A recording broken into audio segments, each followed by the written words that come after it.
Now, a lot of the students in Dana's class that we saw come in there with some vocabulary that they sort of speak. We call it Tier 1 words, conversational, English.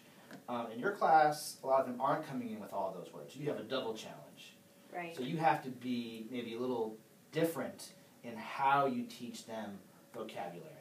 Talk about some specific strategies that you use to help students learn vocabulary. So I use a lot of dual language texts in my classroom. For example, we did some fairy tales. This was Cinderella, and it's in English and in Spanish.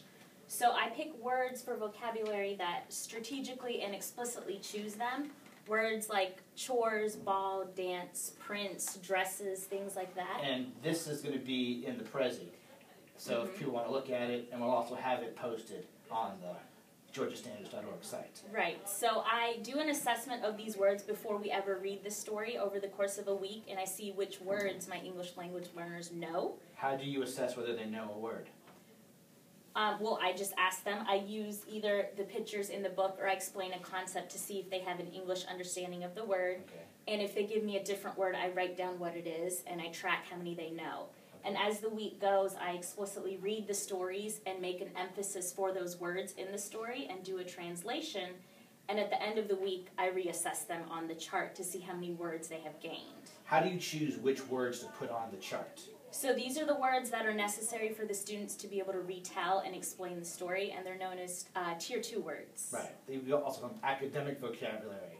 They aren't words that kids would use in everyday language, but they need to know them in order to understand what they read.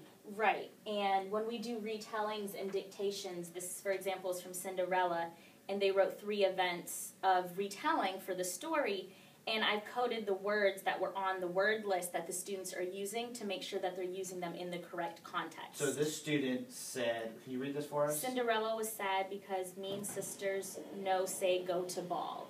So she identified Cinderella as the main character, and she used the word ball. And she used it in the accurate context. Right. So you can know the word because we've been focusing on it, but using it in the context goes back to listening and speaking and using it in a meaningful way. And they're also referring back to the text. Right. And something that they've read and using that in their writing, so it also is that reading-writing connection. Right. But you're having them talk about it through an oral assessment as well. Mm-hmm.